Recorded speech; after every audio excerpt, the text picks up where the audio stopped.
I invite our guest preacher, Katie Rayburn, up to the front.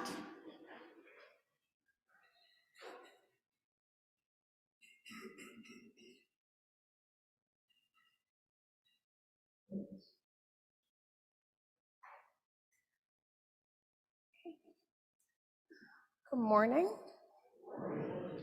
That's working. Okay. Sorry. Some of you may know me. I've been coming here to Trinity since May, so almost a full year here at my new church home. My name is Katie Rayburn. I grew up in Broomfield, going to Holy Comforter Episcopal Church, where I was part of the children's choir and bell choir. I was an acolyte and part of the youth group. And then I joined the military, and last year I moved up here and was medically retired from the Army. I am currently starting my second semester at UNC, studying history and secondary education. While there, I found and became part of LECM, or Lutheran Episcopal Campus Ministries. I love the camaraderie and the theological discussions that we have, and the home-cooked meals from people in the community is always an added bonus. This morning, I'm speaking about our gospel passage. And a couple warnings. I'm just a salty retired helicopter mechanic going to school. I've never been to seminary, and I definitely don't have the wealth of knowledge that Reverend Lisa does. But on the topic of salt, salt has a lot of connotations. Salt of the earth is a compliment.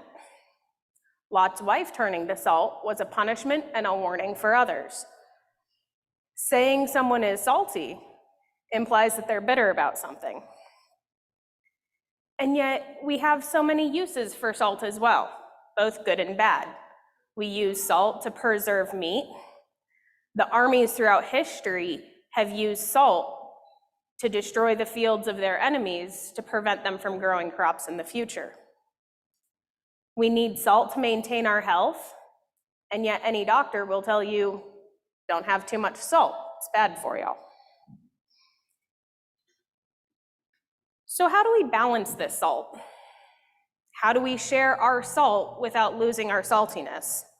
And how do we regain that saltiness? How do we even accurately judge our level of salt? Well, sometimes it's easy to fix.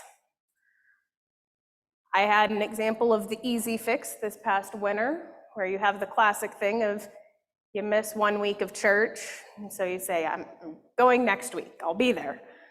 And then you don't, and then it turns into a cycle, and then you start asking, do you have any salt?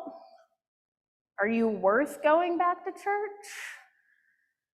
Sometimes you're lucky and the past self signed you up to preach, and so you don't have an option. So that's the straightforward. You know what to do, you just go and do it. Other times it's less straightforward. And I had an example of that as well. When I was in Afghanistan in 2019, we had some really bad days, especially towards the end of summer. I know I was not thinking particularly Christian thoughts. And I started questioning if I was doing God's will, was I doing what I was supposed to? Or was I just living my life however I wanted to? And I was struggling with my faith. I was doing these things that I know aren't very Christian, but was there a greater purpose to it? I was fortunate. I had a really great chaplain. Chaplain Muhlenberg sat down, we had a lot of conversations. And for someone who may have grown up Presbyterian but was ordained Pentecostal, it was strange that the things he was saying, I was receiving in a canned way. They seemed rehearsed, which wasn't the case. And then things happened, and just like anything, I needed to be knocked out of my routine to be able to hear a strong message. We were under strength, and so we started working 10-day weeks instead of 6-day weeks, which moved my day off from Wednesday to a Sunday. Gave me the opportunity to go down to the Catholic Mass on the south side of base. The piece of a liturgical Mass where everyone knows what they're saying is great. That particular day, as I'm sitting there with all of these same thoughts of how do I make myself a better person? How do I be a better Christian? Regain that saltiness. The message that week was the story of the disciples asking Jesus how they get more faith, how they become as good of Christians as Jesus. And of course, Jesus responds with, faith the size of a mustard seed moves mountains. All right, I think maybe I got the message.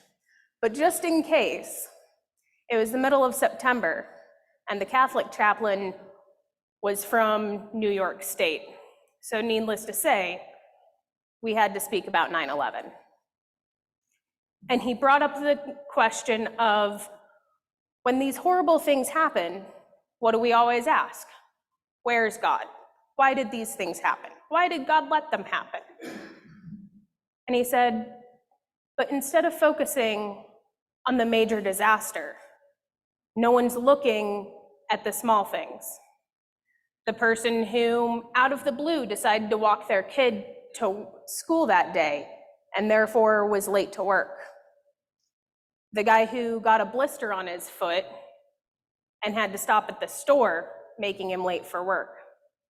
The lady who took a different way to work and was stuck on the bridge instead of in her office.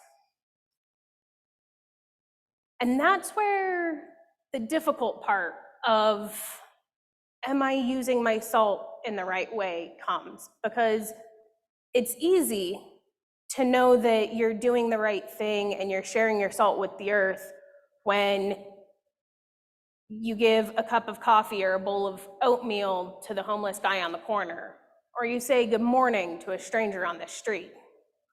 That's obvious. But it's not so obvious when God uses us as the blister. Sometimes we need to be that blister for someone to help knock them off their course. And that's difficult to understand when it feels like you're doing the wrong thing and it feels like you're hurting someone. But God is using you to knock them off their course so that they can do great things. And with that, stay salty. Thank you.